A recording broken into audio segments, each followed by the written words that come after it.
Cubs Cast Corral. Yeah! Welcome to the Cubs Cast Corral. My name is Danny Rocket, bringing you all the great Cubs news from all the great Cubs podcasts out there in Cubslandia. Let's start with the Bricks Behind the Ivy podcast.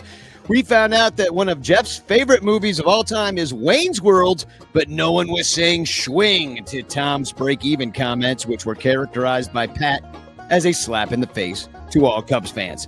The Brickheads were also discussing the Cubs utility player situation while describing Vidal Brujan as a jack of all trades defensively, but offensively, a jack of nothing. On the Cubs PS Plus podcast, Mike Waller talked about meeting a ton of great people at CubsCon, myself included, this past weekend, and he brought on his son Andrew to get the youth perspective. Andrew's advice to every other first-timer out there is to not worry about waiting in lines, because that's pretty much the whole thing. He's right about that. And he got a ton of great autographs, and he loved playing bingo, and another Crawley was born. Regarding Tom's break-even comments, Mike is seeing more of the same conservative spending from the Cubs and understands that we aren't the Yankees or Dodgers, but asks, can we at least be the Blue Jays? For now, he says, let's just look to the Dodgers for their sloppy seconds. On Locked On Cubs, Sam Ober doesn't think that Suzuki is really that unhappy with the Cubs being the DH, and that's not a real thing. Sure, he'd rather play the outfield, but he currently has 18 million reasons to be happy otherwise. Neither Matt or Sam were too impressed while going through a possible opening day lineup without Nico Horner in it. And after surgery, Dansby says he's ready to play, but is he? He always says that. They both agree that Carlos Zambrano should be the next Cub in the Cubs Hall of Fame and that Chicago is maybe the best city to be a sports star in. That's an interesting question. On the setup man, Kyle talked to Cole Wright and they pondered whether the super team Dodgers are ruining baseball and wondered if some players would rather just go to another team instead just to beat up on the big guys. Cole also wondered about the Dodgers accountants that are most likely helping them avoid really high California taxes.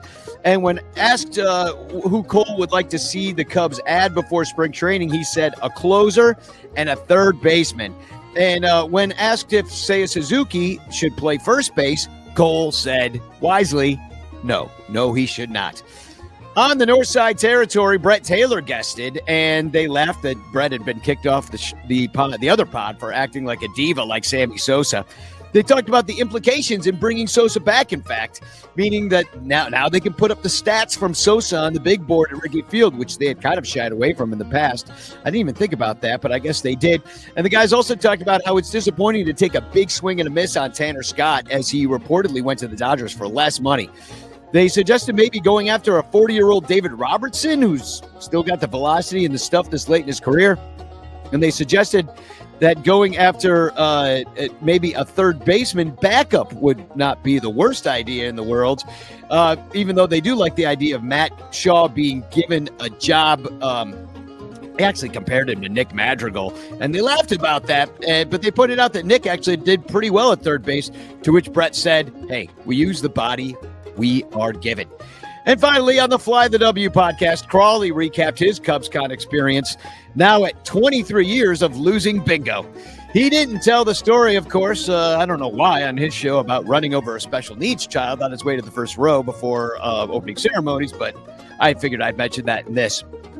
They also mentioned that Sammy Sosa was elected to the Cubs Hall of Fame, but it was stupid that Derek Lee went in with him. It kind of got overshadowed by Sammy.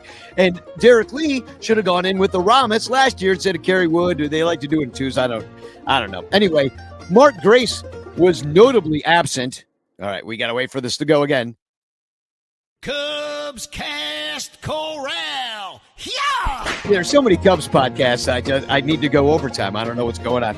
It's just everybody with hit a certain age, and you're a man of, my age about 10 years ago, I guess you start a Cubs podcast. So anyway, getting back to what Crawley talked about, he noticed that Mark Grace was absent, although originally slated to be at CubsCon. That sparked a bit of speculation that maybe it was Mark that didn't like Sammy. And they also played some audio from Tom Ricketts, who called Sammy Sosa the team's pre-existing condition when he took over the Cubs. And Tom should probably just shut the hell up because he doesn't know how to talk when there's a microphone running. And so should I. That is your Cubs Cast Corral. Thanks for being a part of it and for watching the Son Ranto show. I'll be back next week. Sorry I've been gone, but the show at Trapdoor Theater is great. You should come see it. It's called Mannequin's Ball. Come on down, Trapdoor Theater, Bucktown. Come see the show. This has been your Cubs Cast Corral. Back to the Son Ranto podcast.